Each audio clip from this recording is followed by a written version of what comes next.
Hey guys, I'm Dwayne Estes, Executive Director of the Southeastern Grasslands Initiative, and I'm here today to talk to you a little bit about Thomas Bigfoot Spencer, who was a long hunter and one of the first English-speaking white settlers to come to what is now Nashville, Tennessee.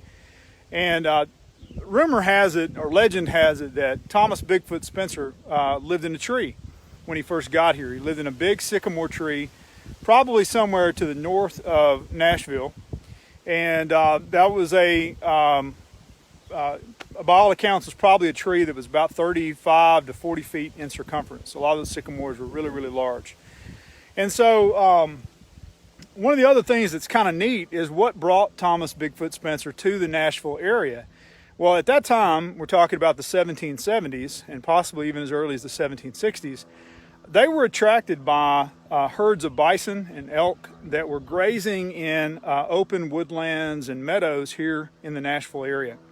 Now, those grasslands are incredibly enigmatic. We just simply don't know much about them. There was not much early documentation of what they were like. And so for the past year, SGI has been working in cooperation with Nashville Metro Parks and Recreation, the Nature Conservancy of Tennessee, numerous landscape architecture firms, and several other partners.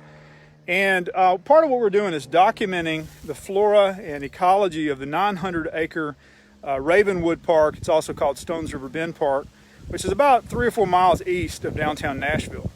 And while we're out here at this park, just a gorgeous Saturday, I want you to take a look at this giant tree, which reminds us of maybe what Thomas Bigfoot Spencer would have encountered when he first came to this area.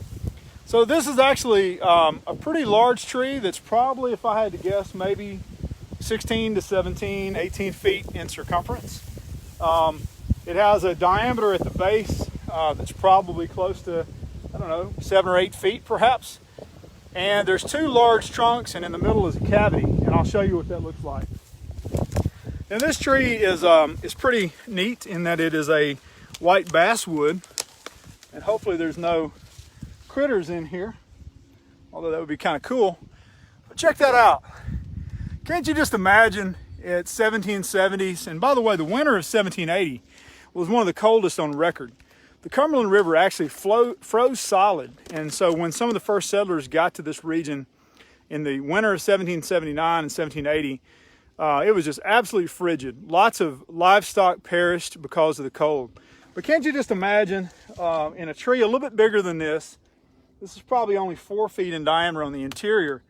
But can you imagine Thomas Bigfoot Spencer sort of laying down, huddled up in here, maybe with a fire close to the entrance? Now you may be wondering why I keep referring to him as Bigfoot. Well, the reason is that the Native Americans in this area would frequently encounter his tracks.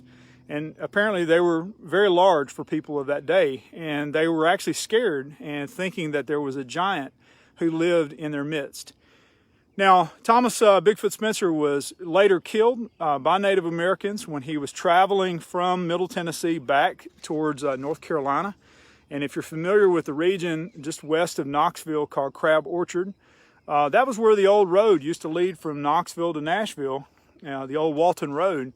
And there's a rock there called Spencer's Rock, and he was actually killed by Native Americans there up around that giant rock. Today it's up on a mountainside not far off of Interstate 40.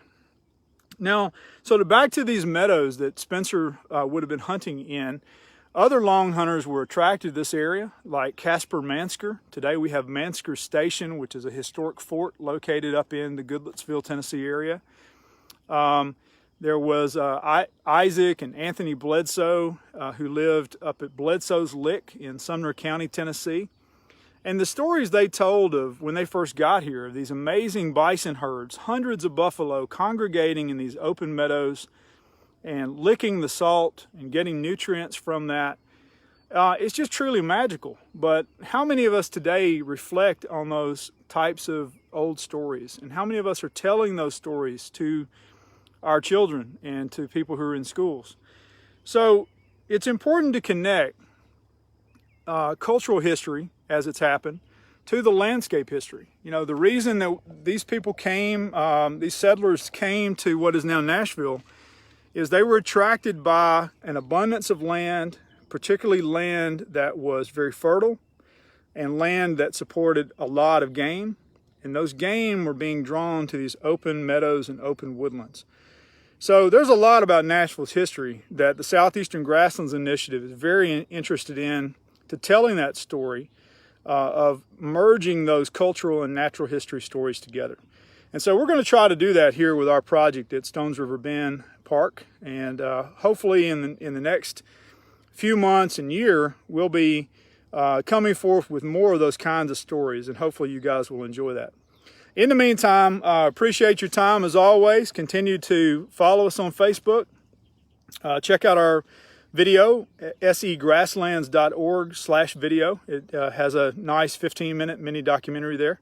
And y'all have a good day. Thank you.